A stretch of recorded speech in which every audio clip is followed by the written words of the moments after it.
Kom ons sit net so. Here Jesus, dankie dat ons hier so kan wees vanoggend. Here, dankie dat U met ons elkeen 'n pad wil kom stap en dat U 'n boodskap het vir ons. Here, kom breek U woord oop. Kom maak ons rustig, kom maak ons gedagtes stil. En help ons, Here, om te fokus op U stem. Ek bid dit in U naam alleen. Amen. Soos wat hierdie lied vanoggend nou vir die laaste lied nou gesê het, Jesus is die koning van ons harte. Hy is die een wat saam met ons hierdie reis stap. En soos wat ons nou al deur hierdie gemeentes gewerk het, sien ons nogals hoe Jesus deel is van hulle lewens, maar ook waarskuwings aan hulle kom gee. En dis hoekom hierdie briewe eintlik so belangrik is. En om net 1 uur of 'n paar minute elke week aan een brief te spandeer, dis net nie genoeg nie. Daar's net so baie in hierdie briewe wat die Here met ons wil deel. So dis ook hoekom ek vanoggend vir julle so 'n dingetjie uitgestuur het op die WhatsApp groep, en as julle dit nie kon gekry het nie, laat weet my, dan kan ek vir julle een print, en dan kan julle dit bemaal, wat so mooi opsomming vir ons gee van al die gemeentes saam. Maar tog het ons nodig om te besef dat hierdie briewe nie net vir die gemeentes is van Openbaring se tyd nie, maar vir ons van vandag ook. Ons het nodig om hierdie waarskuwings en die goed te hoor wat Jesus dan deur Johannes in hierdie briewe dan nou skryf. Nou, om hierdie beter te verstaan, die agtergrond van hierdie teks, en ons gaan, soos wat ons hierdie preek gaan ons die tekste lees, julle kan oopmaak in Openbaring 3, die wat wil saamgaan. Maar om hierdie agtergrond van die tekste te verstaan, nou Philadelphia was 'n bitter klein dorpie. Soos wat julle gehoor het, hy was nie ryk geweest nie, hulle het nie baie goed gehad nie, maar ook hierdie dorpie was so geweest dat hulle nie baie hulpbronne gehad het nie. En wat vir my nogals opvallend was, die navorsing sê dat hierdie dorpie was gebou bo op 'n vulkaan. Nou wie van ons sou graag bo op 'n vulkaan wil bly? Ek dink ons nou meer weghardloop van dit af, as dat ons daar so 'n fisiese dorp wil bou. Maar hierdie gemeente het gesê, maar hulle wil juist daar wees. Hulle is geroep om daar gemeente te wees, en dorp te wees, en gemeenskap en sulke goed. En 'n hele paar keer was hierdie dorp eintlik verwoes met vulkaniese uitbarstings. En kort moes hulle ander mense vra, maar hoor asseblief, help ons weer om ons dorp op te bou en weer reg te kry, sodat ons weer kan gemeenskap en gemeente kan wees. So dit is nogals vir my opvallend hoe 'n gemeente wat eintlik geen waarskuwings van Jesus afgekry het in die briewe nie, so vol liefde was, al het hulle deur soveel beproewings gegaan. Maar Laodicea aan die ander kant, heeltemal iets anders. Hulle was 'n gemeente wat verskriklik ryk was, en hulle was op die hoofroetes gewees van die handelsbedrywighede en sulke goed. Hulle het 'n wol of ook 'n klerebedryf gehad wat regtig groot was. Hulle het selfs ook 'n universiteit gehad wat 'n mediese fakulteit gehad het, en hierdie mediese fakulteit het oogsalf ontwikkel. En hierdie oogsalf het enige iets wat fout was met die oë, het dit reggemaak. So dit is waarvoor hulle bekend gestaan het, was spesifiek vir hulle oogsalf wat hulle toe nou ontwikkel het. So met dit weet ons dan nou, hulle was ook ryk. Hulle het verskriklik baie gehad. En hulle het so hulle status opgebou, dat hulle meer geworried was oor hulle status as oor kerk en geloof en om saam met Jesus te wees. Maar ook omdat hulle eintlik redelik naby aan Philadelphia was hulle ook 'n hele paar keer weer aardbewings verwoes. Maar tog, hulle het hulle eie geld gehad om hulle dorp en stad weer te kan opbou. Nie soos wat Philadelphia ander mense moes gevra het nie. So dit is hoe die agtergrond en die konteks van hierdie twee gemeentes dan by mekaar kom. Maar as ons dan 'n bietjie kyk na die teks, soos wat ons deurgaan, lees ek 'n paar verse, en vers 7 in Openbaring 3 sê dan vir ons aan die volgende: skrywe aan die leraar van die gemeente in Philadelphia. So sê die Heilige, die ware God. Hy het die sleutel van Dawid, of hy wat die sleutel van Dawid het, wat die deur oopsluit en niemand sal dit weer toesluit nie. En die deur en dit wat toegesluit is, sal niemand weer kan oopsluit nie. Nou wat vir my opvallend is van hierdie net opening van wie Jesus is, om te sê dat hy is die Heilige. Nou ons weet Jesus is heilig, God is heilig. Ons weet hy is anders as wat ons as mense is. En ons weet ook heiligheid beteken dat iemand eenkant gesit word. Nou in die Engels sê dit so mooi, dat hy is set apart. En dit is dan net juist wat Jesus wil kom sê, maar ek is heilig, kom wees heilig saam met my. maar tog ook die ware God. Dit kom sê vir ons eintlik van iets van Jesus se egtheid. Hy is eg in dit wat hy sê, hy is eg in sy boodskap wat hy in die gemeente oordra. En hy wil vir hulle kom bevestig, maar julle kan my vertrou. Julle kan saam met my wees, julle kan saam met my kuier, julle kan weet dat ek altyd daar so sal wees, saam met julle. En daarom het hy hierdie sleutel wat hy gebruik om goed oop en toe te sluit. Nou ons weet, om sleutels te hê vir 'n deur of vir 'n wat ook al is regtig belangrik, want as ons 'n verkeerde sleutel gaan insit, gaan of die sleutel breek of hy gaan nie ingaan om oop en toe te sluit nie. Nou ek weet hoe dit voel om uitgesluit te wees in 'n kar en in 'n huis en dan moet 'n mens iemand of deur die venster stuur of die venster breek om oop te maak of wat ook al. Dis verskriklik. Maar tog Jesus sê ek het die sleutel tot die koninkryk van God. Ek het die sleutel wat gaan oopsluit sodat jy kan ingaan en saam met ons kan wees. En dit laat my dink aan Johannes 10 vers 7 tot 9 waar Jesus gesê het die skape gaan deur die hek en die hek is die herder wat daar staan en wag. Jesus wat sê maar kom my kinders, kom deur my. Kom loop deur my in hierdie kraal in waar julle gaan veilig wees. En die wat oor die mure spring en sulke goed is diewe wat wil kom verwoesting saai en wil kom steel en sulke goed, hulle hoort nie daar nie. Maar Jesus is die deur.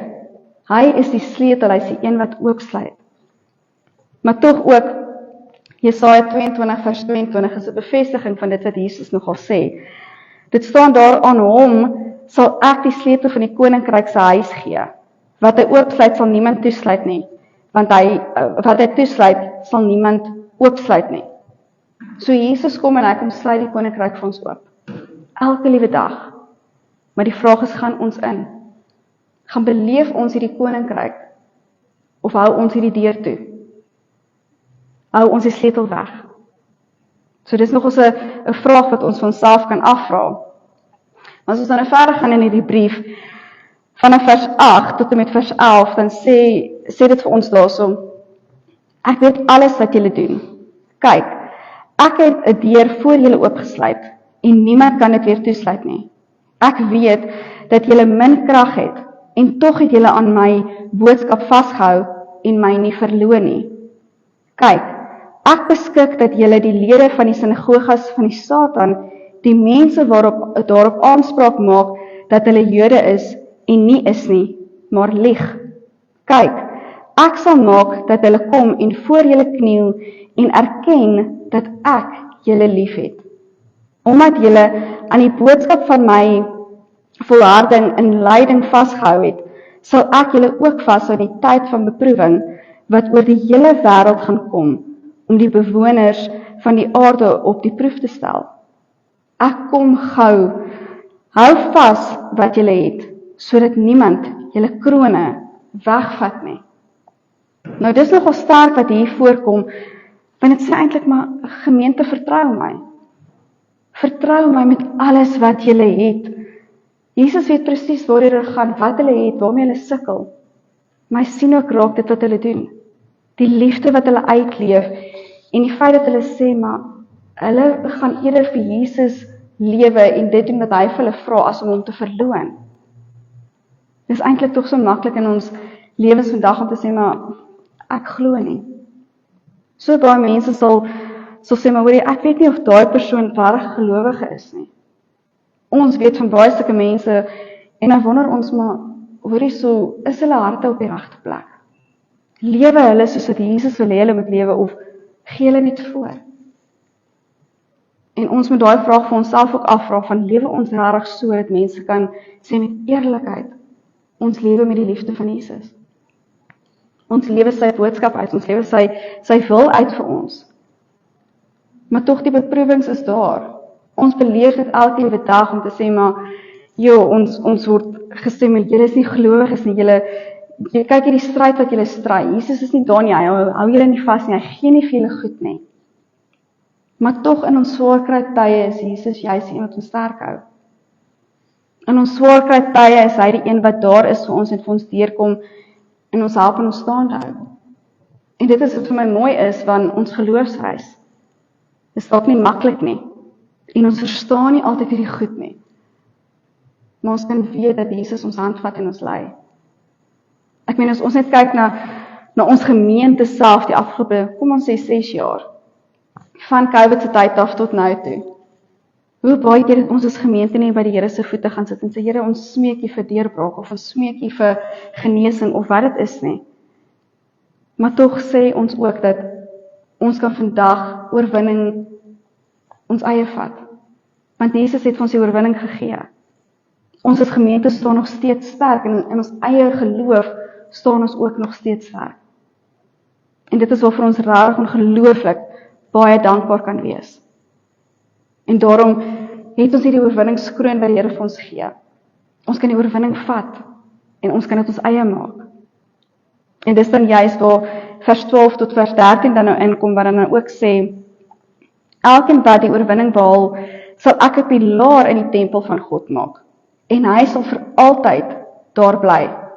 Ek sal op hom die naam van God skrywe, en die naam van die stad van my God, die nuwe Jerusalem, wat van my God af uit die hemel uit afkom.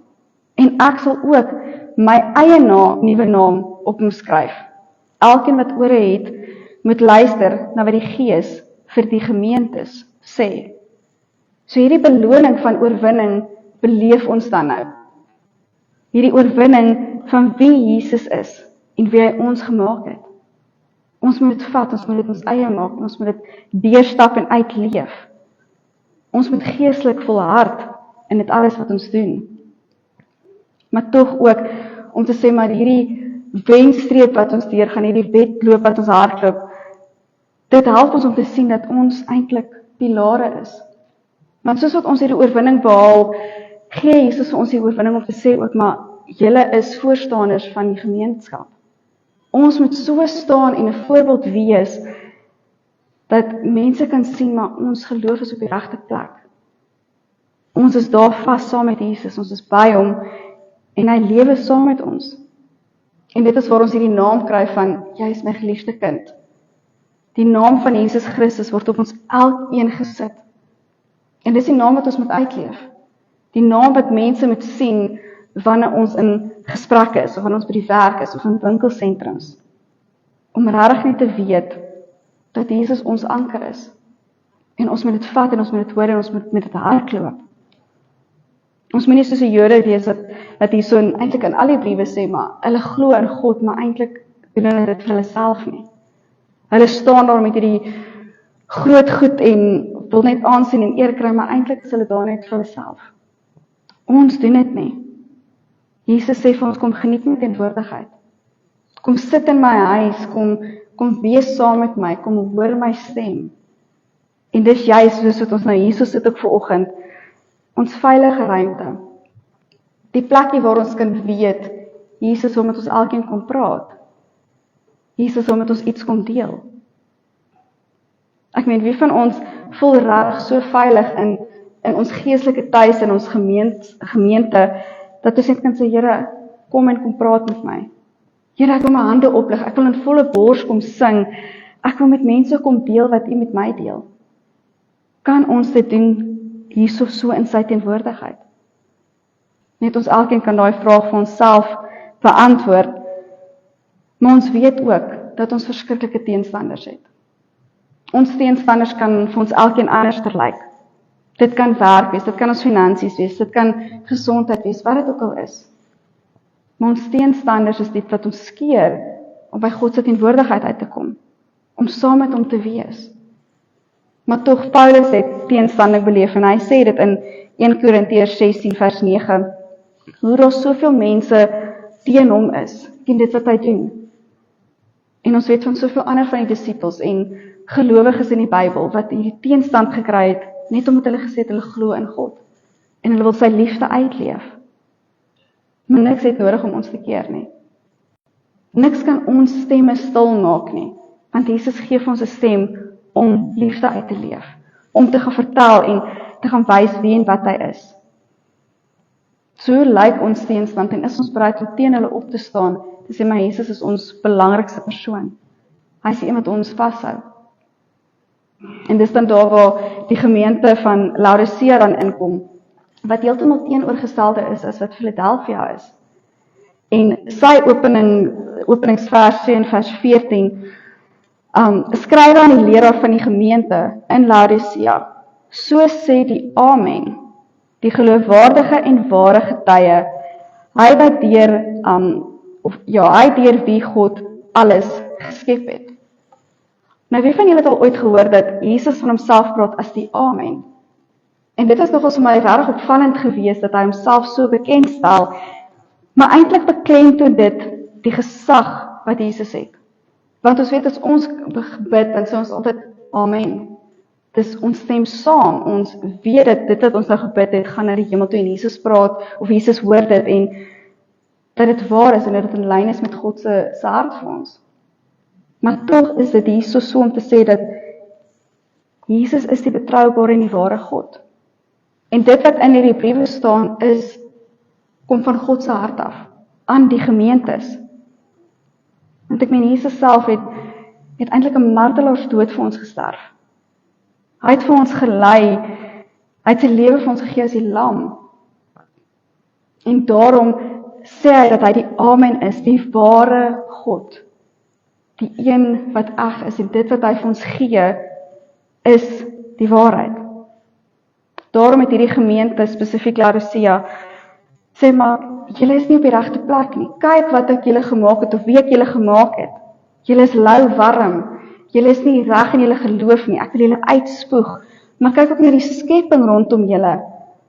Dit wat ek gemaak het, is juist julle sê julle moet oppas. En hulle het net gelewe soos wat hulle wil lewe. Maar in Kolossense 1 vers 15 tot 16 staan daar, die seun is die eerste, verhewe bo die hele skepping. God het deur hom alles geskep, wat in die hemel en op die aarde is. So Jesus self, omdat hy die Amen is, die betroubare een, sê maar, deur my is alles geskep, sodat julle dit ook kan geniet. Ek was van die begin af daar, ek is tot aan die einde is ek daar.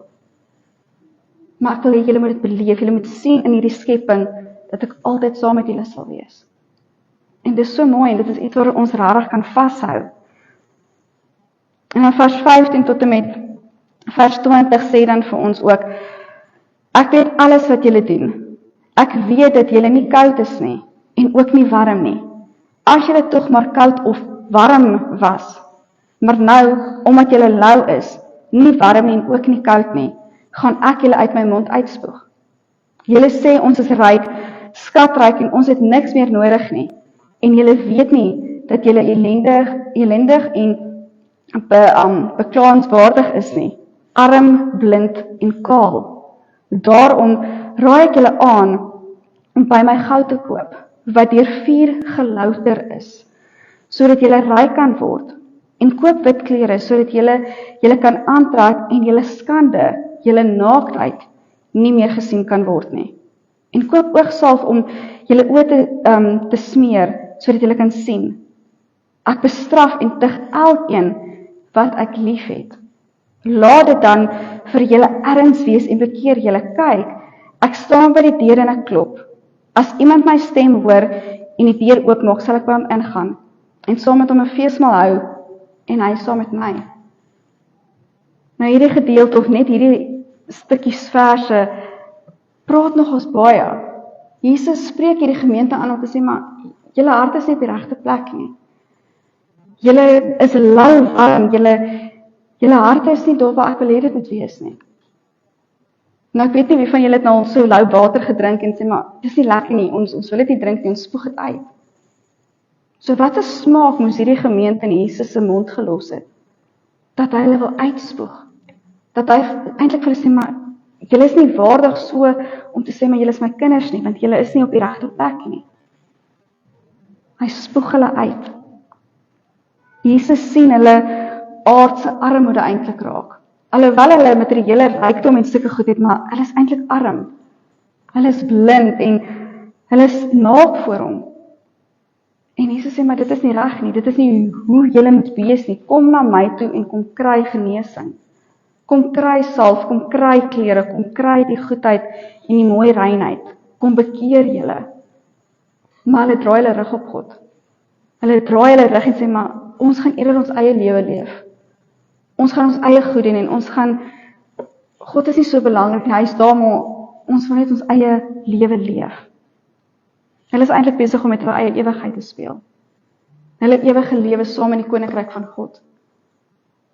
Hulle gooi dit weg, en daarom is hulle lou warm. Hulle is nie geestelik ryk nie, hulle het niks nie. En dit is waarteen God hulle kom waarsku. Hulle weet nie wie Jesus se stem is nie, hulle hoor nie Jesus se stem nie. Hulle weet nie wanneer hy met hulle praat nie, want hulle spandeer nie so tyd saam met hom nie. Hulle is nie so ingestel in sy stem nie, maar tog soos daai prentjie ook gewys het, Jesus staan geduldig by die deur, en hy klop. Hy klop aan hulle harte, en hy wil hê, hulle moet oopmaak, hy wil hê, hulle moet luister na sy stem en na sy waarskuwings. Maar tog sê hulle net nee. Ek meen, Jesus gee eintlik vir hulle 'n belofte hier om te sê, maar daar's 'n feesmaal wat vir julle voorberei is. En ons weet in die hele Bybel is daar regtig klomp plekke waar feesmale voor neergesit word en mense wat dit geniet. En ons gaan ook daardie feesmaal beleef. Die feesmaal van oorwinning en oorvloed en om in Jesus se teenwoordigheid te sit. Ek meen, so baie van ons, wanneer ons regtig diep gesprekke met mekaar het, gaan rondom 'n etenstafel. Gaan rondom waar ons sit en sê, maar hoorie, kom ons eet iets en ons praat met mekaar, ons deel ons harte met mekaar. En dis juist wat God wil hê saam met ons. Hy nooi ons uit om by die tafel te kom sit. En dis wat Jesus in hierdie brief vir hierdie gemeente sê, en hulle is net van, ons wil nie saam met jou fees vir nie, ons wil nie u ken nie, ons wil nie saam met u wees nie, ons volg ons eie pad. So dis raar, dit is 'n baie groot waarskuwing wat Jesus vir hulle hier deurgee. En daarom vers 21 en 22 wat sê, elkeen wat die oorwinning behaal, sal ek saam met my op my troon laat sit, net soos ek ook die oorwinning behaal het, en saam met my Vader op die troon gaan sit het. Elkeen wat kan hoor, moet luister na wat die Gees van die gemeentes sê. En juist dit sê vir ons dat ons het die oorwinning. Die oorwinning is bereikbaar vir ons. Maar die vraag is, gaan ons dit vat? Gaan ons eie ek neersit en sê, maar ek gaan Jesus volg. Ek gaan die deur vir hom oopmaak, ek gaan hom innooi in my lewe en ek gaan die wêreldse rykdom en al die ander goed van die wêreld gaan ek eenkant toeskuif. Want Jesus is vir my belangrik. Jesus is my middelpunt en ek sien uit om saam met hom fees te vier. En om hierdie oorwinningskroon op ons koppe te sit, wat Jesus vir ons oorhandig. En dis 'n groot ding wat net ons elkeen kan sê, maar ek wil dit hê. Ek wil dit soek. En dan is die vraag, gaan ons dit soek? Gaan ons dit soek met alles in ons? Het ons 'n hinkering so na hierdie oorwinning?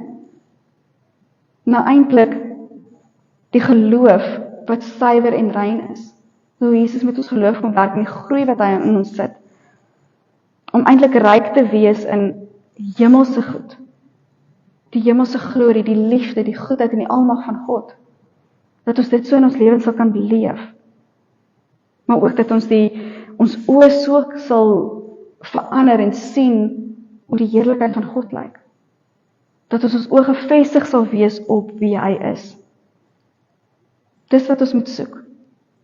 Ons moet 'n hemelse kleed soek, daai mantels wat Jesus oor ons wil kom sit.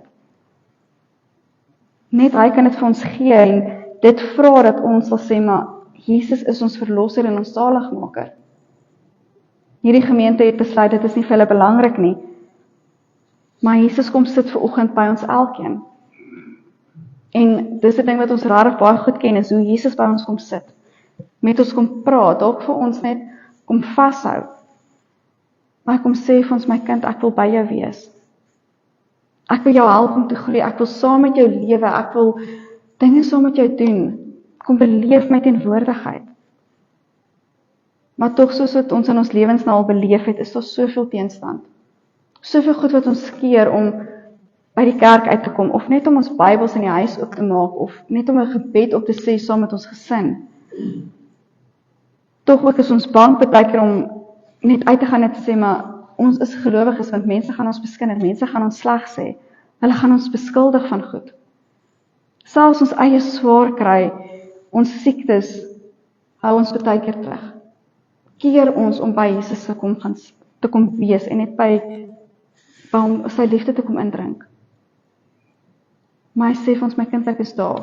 In jou alleenheid, in jou vernedering, kom hou ek jou vas.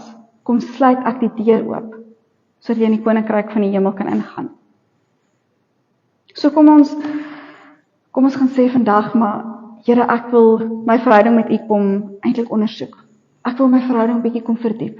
Ek wil saam met U die pad stap. Ek wil U liefde meer beleef. Kom ons vat hierdie briewe wat hierdie gemeentes ontvang het, kom ons maak dit ons eie. En kom ons sien waar Jesus met ons elkeen werk. En hoe hy ons kom waarsku sodat ons beter gelowiges hier kan wees, waar hy ons geplaas het in die lewe vandag. En daarom ook die paar gebedspunte wat opgekom het, en ek het dit net opgesom in drie punte. En is regtig gebede wat ons eintlik vir die res van ons lewe kan saambid. Gemeentes kry swaar. Reg oor die wêreld kry gelowiges swaar, omgewings verander, en mense sê maar godsdiens en kerk is nie meer belangrik nie. Maar ook dat ons sal bid vir gemeentes dat nuwe mense sal opgerig word, nuwe gemeentes sal opgerig word, en geloof sal opgerig word, en vir oop deure. En dan ook regering, dat die regering sal weet, maar hoor die God is belangrik, en ons moet God inbring weer in elke liewe plek van die wêreld. Maar ook dat ons sal leef as getuies. En dan ook spesifiek vir die verkiesing later die jaar. Dis 'n groot ding waarvoor ons moet en kan bid. Maar dan ook dat waar Jesus klop, dat ons die deure sal oopmaak. En dat ons sal bid dat mense Jesus se klop sal hoor. Dat ons sal bid en vra dat ons die deure net kan oopkry en kan stap na die koninkryk toe van God in. So mag ons dit so beleef. Kom ons bid saam. Here Jesus, dankie dat ons hier so kan sit vanoggend, Here, en dankie dat ons kan weet dat hierdie briewe vir ons ook waarskuwings is. Here, help ons om soos Philadelphia liefde uit te leef. Om U hart te soek, Here, om saam met U die pad te stap.